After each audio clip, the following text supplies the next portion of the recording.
Hacemos de inmediato tomar contacto con Luis Almendral, que hoy día nos va a llevar por distintos lugares del Gran Concepción y del mundo también, porque hoy día vamos a conocer, Luis, bienvenido por supuesto a la historia de un arquitecto que además de ser arquitecto era artista. Justamente, sí. Buen día, Luis. ¿Aló? ¿Nos escucha? ¿Nos escucha, Luis? Nosotros ¿Sí? lo escuchamos perfecto. ¿Aló? Ah, ya, perfecto. Aquí a usted no lo estaba escuchando. ¿Ahí sí? Ah, y ahora sí estamos totalmente Sí. conectados. Ahora sí estamos conectados. Buenos días, chicos, ¿cómo están? Bien, Sí. pues contentos de nuevamente pasear por la historia y por la arquitectura patrimonial de nuestra ciudad. No, justamente. Y de hecho, hoy día vamos a hablar de un arquitecto que es muy importante para nuestra ciudad y que, claro, como muchos otros grandes autores y creadores, está olvidado dentro de lo que se podría considerar nuestro patrimonio arquitectónico, y que hizo cerca de 100 obras acá en Concepción entre el año 1939 al 54, y que, como bien decía justamente anteriormente, Luis fue un arquitecto que además era pintor, y que tiene toda una faceta artística de la cual aún queda mucho por explorar. ¿De quién estamos hablando, Luis? Estamos hablando del señor Guillermo Caulen Ossa, un personaje que nació en el año 1892 cerca de Ovalle y que desarrolló todo un estudio, digamos, artístico y arquitectónico no en Chile, sino que en Bruselas, justamente en Bélgica. Allá estudió arquitectura, allá se formó también y se perfeccionó como artista. Mira. Sí. Oye, No, y llegó a Concepción después del terremoto. Llegó a Concepción después del terremoto del 39 y es bien singular su obra arquitectónica porque es muy similar, digamos, mantiene una línea de diseño bien certera, pero al mismo tiempo por unas placas que utilizaba, que la gente en la casa lo está viendo a través de su pantalla, es una plaquita metálica. Mira, yo también la he visto, y esas letras, ¿no? Que sobresalen también, Caulen Arquitecto. Sí, justamente. Era como el sello que tenía junto a otros aspectos arquitectónicos. Y de hecho, bueno, la pintura que ustedes ven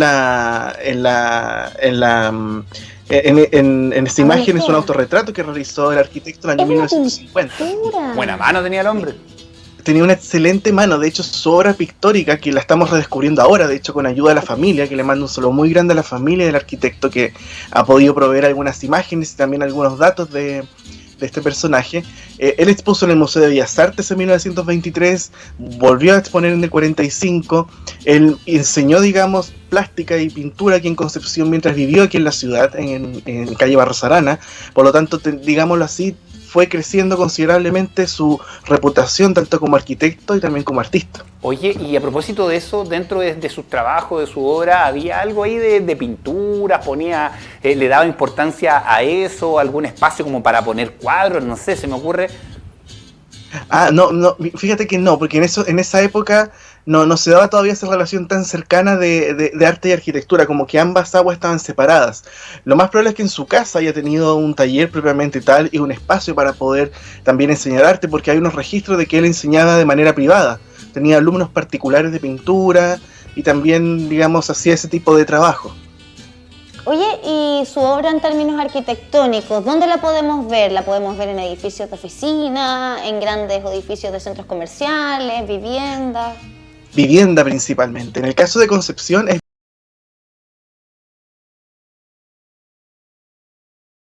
relevante a nivel santiaguino. O sea, él estudió en Bélgica y se tituló como arquitecto en plena guerra, primera guerra mundial.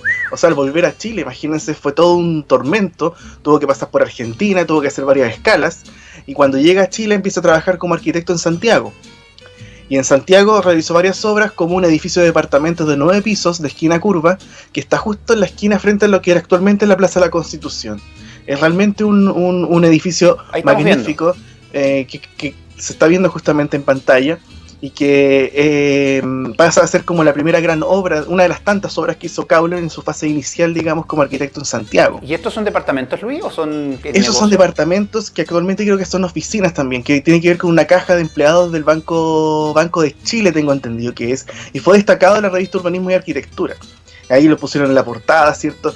Y lo bonito de este edificio, que todavía está, o sea, está en pleno centro de Santiago, imagínense, muy cerca de la Moneda, en todo ese entorno del barrio cívico, es que ya empezó a demostrar esta nueva arquitectura, o sea, esquinas curvas, amplios balcones, ventanas circulares y cosas de esa naturaleza. Es un edificio realmente impresionante. Grande.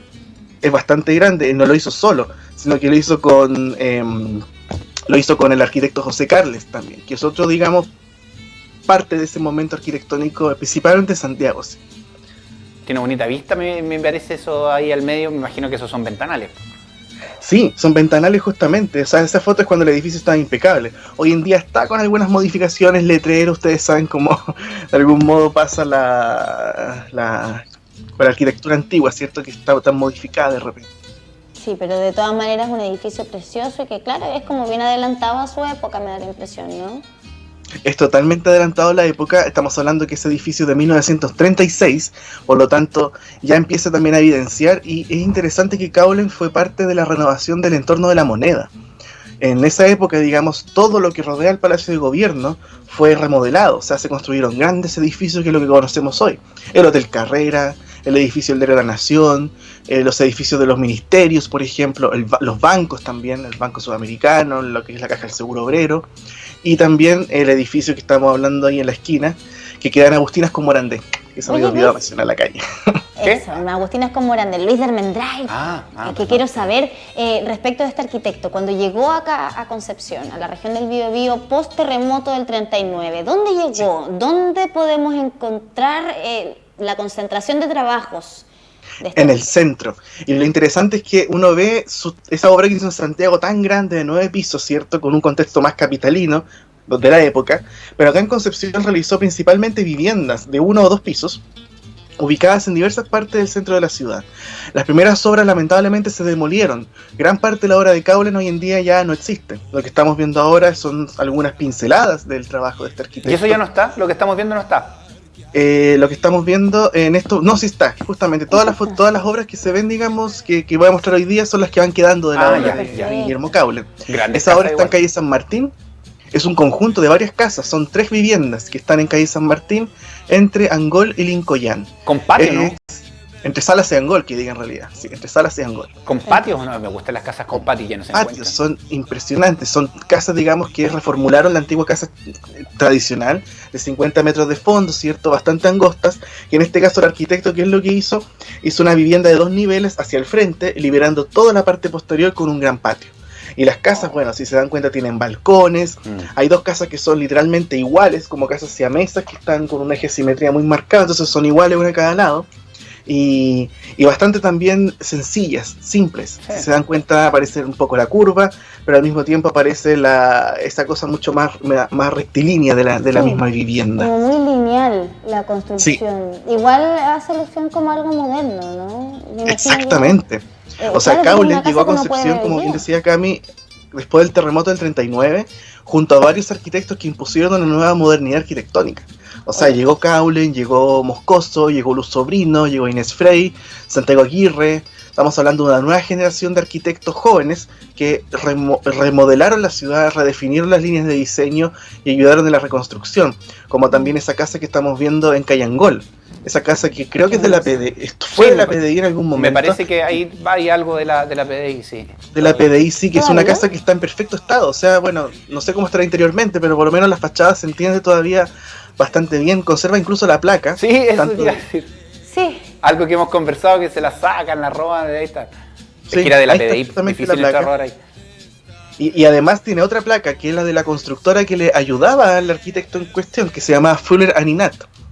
Caulen con Fuller Aninat fue una dupla, digamos, bastante importante en Concepción. Hubo muchas obras que hicieron juntos, al igual que también el trabajo que hizo con otros constructores como Francisco Parcet, por ejemplo, que fue otro constructor de los años 40 y 50 bastante relevante en nuestra ciudad, que está completamente olvidado. Oye, ¿y estas casas eran estas a pedido, me imagino? Con indicaciones, número de piezas, qué sé yo, espacio. No creo que hayan sido casas como que ellos hacían como se hacen ahora y después las venden a quien las ofrezca. Exactamente, eran totalmente casas a pedido, porque es una época en la cual los arquitectos, digamos, podían ser... había trabajo como para los arquitectos en ese sentido. Había muchas familias que perdieron sus casas con el terremoto o que simplemente quisieron renovar su vivienda en pleno centro de la ciudad, haciendo estas casas mucho más modernas. Claro, oye, está preciosa. Yo no sé si todavía estará de ese color, de hecho no tengo recuerdo de haberla visto, pero sí, me gusta mucho. Me gusta mucho que sea negra. He visto que se está empezando a aplicar eso en arquitectura. ¿En negro o azul? 2 segundos del tema Luis de Almendral, pero Sí. se está usando ya más el tema del color negro en la fachada. Oye, de las perdón, casas. ¿es negro o azul? Yo lo veo negro o color ¿cuál, petróleo. la de la PDI? Esa que estamos viendo, sí, la que era de la PDI. No, esa está pintada azul, es un azul Ay, oscuro soy en este tan momento. daltónica. Pero ¿sabes qué? Una buena pregunta que salió, porque mucha gente pregunta eso mismo, ¿de qué color eran esas casas originalmente? Casi todas esas casas eran blancas. Eran casas totalmente en tono local, digamos, dejadas de color blanco. Entonces, de algún modo, la ciudad de Concepción también se veía con esta tonalidad blanca por todos lados. Sí, pues yo creo que eso también va avanzando con el tiempo, dándole personalidad a las casas también, ¿no? ¿Eso costó que llegara en la arquitectura o en las construcciones? El tema de la personalidad, de quienes las hacen, el tema de lo que significa darle vida a lo mejor a una ciudad. Claro, o sea, eso digamos es... en la década del 50 empieza ya a transformarse un poco la arquitectura en Concepción, dejando atrás el blanco y empezando ya a mostrar colores a través del muriglass, a través de nuevos tonos de pinturas, a través de varias otras expresiones, digamos, que le dieron más personalidad y mostraron también la mano de los arquitectos. Y aquí estamos revisando O'Higgins, si no me equivoco, ¿no? Sí. No, este es cerca de O'Higgins, pero no es O'Higgins. Es Lincoln específicamente. Oh. Lincoln entre Barros Arana y Freire. Este es el edificio Perrin. Perrin, de la familia Perrin, que es una sala de venta y también taller mecánico, taller para automóviles. Hoy día existe todavía, pero abajo no funciona mucho, sí. Claro, justamente, como bien dice Luis, el edificio existe todavía, está un poco modificado. Y lo interesante de esta obra es que, bueno, los años 40 no solamente implicó una modernidad de la vivienda, sino que también empiezan a necesitarse otros espacios, que son, por ejemplo, para las salas de venta de autos. O sea, se necesitan salas de venta de autos, ya que la gente empieza a adquirir más este tipo de vehículos, por lo tanto, empiezan a aparecer varios talleres mecánicos modernos en la ciudad y también tiendas para compra-venta. En ese sentido son, por ejemplo, se destaca el Perrin, está Germán y Castelo, un Rengo con Chacabuco, Ese letrero lo Surauto, el reconozco. Prat con San Martín. Esa parte de la construcción que me da la impresión, ¿es una chimenea, Luis?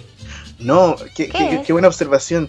Eso de hecho es lo más, como una de las cosas más singulares del edificio por fuera. Era un elemento vertical que era más que nada para marcar el acceso, digamos, con la puerta, que estaba en el primer piso. Así y está además, para poner el letrero luminoso de la Chevrolet. Así está ahora. Así está ahora justamente. El edificio, digamos, por fuera se entiende, se conserva en gran medida. Yo le sacaría todos los letreros que tiene y esas cosas, y también arreglaría la fachada. Claro. Pero hay otro aspecto bien interesante, que el cual no tengo fotos porque no he podido entrar, que es el interior, porque el interior es como una especie de hangar muy amplio, es que todo un eso, sistema constructivo. Todo ese sector es como de espacios grandes, como de bodega o de algo así. Claro, no, de hecho, y aparte en el interior tiene una bóveda impresionante de madera con estructura de lamela, que era una estructura de madera que se hacía con plaquitas de madera cruzadas, que no es una típica cercha, no es una típica estructura clásica, digamos, de madera, sino que era algo totalmente diferente y único aquí en la ciudad, y que se está deteriorando cada vez más también producto del abandono de parte del edificio. Pensando que era una chimenea, ahora que la veo en perspectiva, qué ridícula. Y yo, ¿de dónde iba a ver una chimenea tan grande? Si está viendo las casas negras, Cami Schuller. Sí, no, ando mal visualmente yo hoy día. Oye, sigamos conociendo el trabajo de este arquitecto, pues queremos ver más cosas, porque también sabemos que tuvo una importante participación, justamente para allá iba, en Penco. En Penco, justamente. No, y para cerrar el tema de Perrin, antes de hablar de Penco, lo que observó la Cami es súper interesante, porque si se dan cuenta el edificio es totalmente horizontal, o sea, muy como 2 pisos, pero muy horizontal y muy ancho. Muy largo. Entonces el arquitecto rompió esa horizontalidad con este elemento vertical tan elegante y delgadito que ahí corta, digamos, la fachada. Bueno, Penco justamente a través de Fanalosa se crean varias empresas, tanto en Penco como en lo que hemos hablado siempre, pues en Penco, Coronel, Lota, Tomé, etcétera. Muchas industrias crearon poblaciones para sus obreros, y en ese sentido Fanalosa crea la población, digamos, que esta población Fanalosa que se le conoce, que está en pleno centro de Penco, que hay Hierbas Buenas, Cochrane, Freire, Roble, y que además tiene unos pasajes interiores bien bonitos. Estas casas son de Guillermo Caulen, son del año 48 y son parte también del patrimonio que existe en esa hermosa comuna, justamente en Penco. Y al frente hay otro conjunto ya de los años 60 y al frente, por el otro lado, por Cochrane, tenemos unos bloques de los años 70 hechos durante la UP. Entonces tenemos una sumatoria de varios casos de vivienda social, vivienda obrera, y todo con un lenguaje ya mucho más moderno y un vínculo mucho más urbano también. Lo hemos conversado, Luis, en varias oportunidades. La misma pregunta que te hacía con respecto a que las otras casas que se ven que están en pleno centro, que son hechas a pedidos para familias en particular, donde sabemos que hay recursos en muchos de esos casos, claro, aquí son viviendas destinadas para trabajadores, lo que hoy día estamos hablando que es muy difícil poder encontrar una empresa que invierta en ti. Exacto, y fíjate que en ese sentido y son varias tipologías, o sea, ahí en las fotos se ve las casitas de un piso, pero a la derecha se ve la foto donde está el mural justamente de Piero, que es un mural que rescata la idea del plato, clásico, ese famoso plato que todos en algún momento tuvimos en nuestras casas, y esas son las casas de 2 pisos. O sea, están combinadas, casas de 1 piso, casas de 2 pisos, y adentro además hay zonas de encuentro con placitas, con una especie de, con antejardines también. Las casas de 1 piso algunas tienen. Son bonitas. Entonces es bien interesante esa relación urbana que tiene con el resto de la trama de Penco. Son bonitas esas casas. Uno cuando va para allá y dice, uy, qué ganas de vivir aquí, me encima están al ladito de la playa. ¿Cómo ha sido esa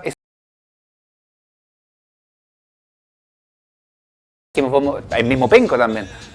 Claro, mira, lo que tú dices, Luis, es bien importante que se tome en valor. O sea, la gente de Penco, por ejemplo, que vive en esa población, viven en un testimonio de las políticas habitacionales para trabajadores, y al frente, justamente por Cochrane, están esos bloques naranjos, que es la antigua remodelación Yancahuazú, que es de vivienda social de los principios de los 70, pero que es una obra, te digo yo, magnífica, que en otro momento podemos hablar, con unas condiciones de vivienda que son envidiables. La vimos también, si no me equivoco. La vimos una vez aquí también. La vimos, creo, como un cachito, así como un paso veloz. Maravillosa la casa que estamos viendo ahora. De verdad que sí, se pasó. Esa puerta viene... Esa puerta, ¿cierto? No, o sea, aquí en esta casa es bien interesante porque dista de todo lo que hemos visto anteriormente. Es una casa que está en el pasaje Etcétera, o sea, cuando uno ingresa por Etcétera. La calle cortita. La calle cortita, ¿se acuerdan que hace unas 2 semanas hablamos de Rivera Parga, que había hecho las casas hacia San Martín? Ahora ingresamos al pasaje Etcétera y nos encontramos con algunas obras de Guillermo Caulen. ¿Dónde pagamos los partes? ¿Ah? ¿Dónde pagamos los partes?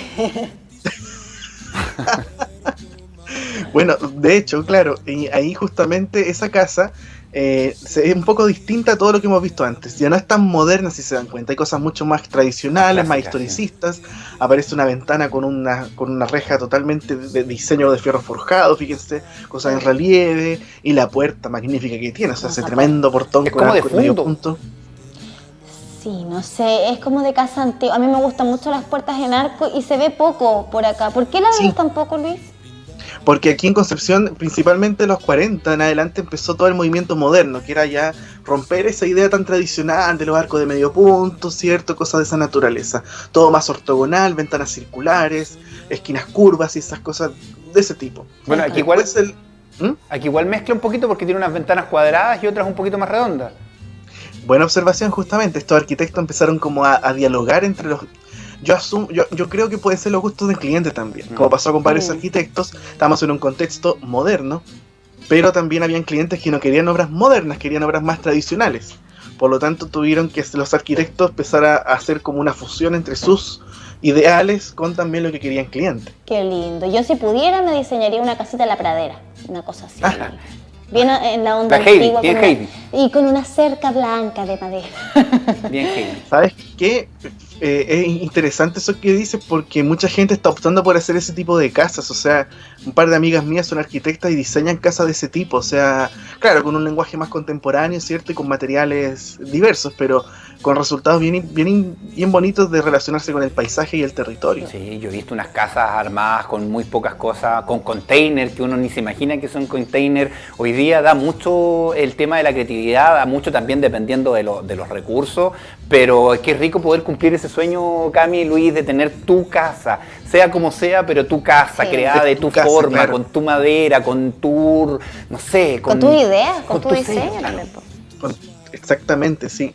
No, eso es súper importante. Y bueno, Caulen de algún modo fue parte de un momento en el cual la gente también podía costearse y podía también contratar a un arquitecto para hacer esas casas, o al mismo tiempo formar conjuntos de casas, que eso también es bien importante de mencionar. Oye, que no siempre estaba la casa sola, sino que... Disculpa, lo que vemos ahora en pantalla son conjuntos de casas, ¿verdad? Exactamente. En San Martín nos encontramos con 2 conjuntos hechos, uno en la esquina de Serrano, que es el que estamos viendo ahí en la imagen, que es bien interesante lo que pasa ahí justamente en San Martín con Serrano. Después tenemos otro cerca de Cochrane. Son construcciones bien muy sencillas, digamos, que en algunos casos combinan arquitectura como mucho más moderna, esquinas que no necesariamente son curvas, pero digamos tienen un ochavo que es esa como corte que se hace en la esquina, bien marcado, y al mismo tiempo también tenemos otras casas que son como un revival de cánones más clásicos, con estas como baranditas en la parte de arriba, como en el borde, que la gente, para que la gente lo vea en la casa, son como balaustros que se usaban antiguamente para los balcones, que tiene una visión netamente decorativa. Esa es la misión que tiene, netamente decorativa. Oye, los departamentos de San Martín con Serrano que estábamos viendo, yo tuve la oportunidad de conocer uno. Tremendo. Son grandes, departamentos. sí, son grandes. Son viviendas bastante grandes, sí. Oye, y Luis, también hay cosas bien interesantes que nos podemos encontrar como el edificio que se ve a la derecha, que es un edificio de departamentos que está muy modificado. O sea, esa foto la saqué hace ya unos 8 o 9 años más o menos, antes de que lo transformaran, que estuvo algo de carabineros por un tiempo. Actualmente hay negocios, hay unos almacenes, y también eran edificios de departamentos de 3 pisos. Oye, también una cosa bien interesante. Es que te quería preguntar, Luis, porque me da la sensación aquí, porque nos dijiste, al principio ya partimos revisando una imagen de Santiago, era muy similar a la anterior, de las que están ahí en San Martín, bien redonda, sí, bien curva. Y esta me da la impresión también que es como muy moneda, la que estamos viendo aquí al lado izquierda de la pantalla, es como muy de la moneda, es como muy de ese sector. Claro, lo que pasa es que eso tiene que ver con lo que comentaba antes. Hay mucha gente que quería algo más como historicista, ¿me entiendes? Algo con más...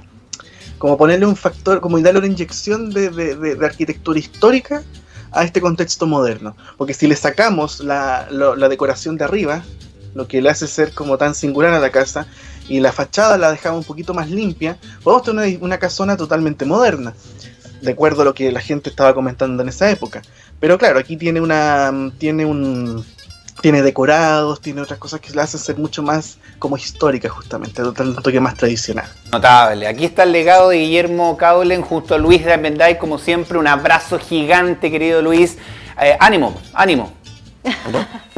Gracias, Luis. Ahí sí. No nos escuchó. Justamente. Que te estábamos agradeciendo. Un saludo cortito, sí. Sí, por supuesto. Sí, a don Alfredo Scovelin Caulen, nieto del arquitecto, que pudo proveer la imagen de la pintura justamente y varios datos sobre la figura del arquitecto propiamente tal. Así que un saludo a toda la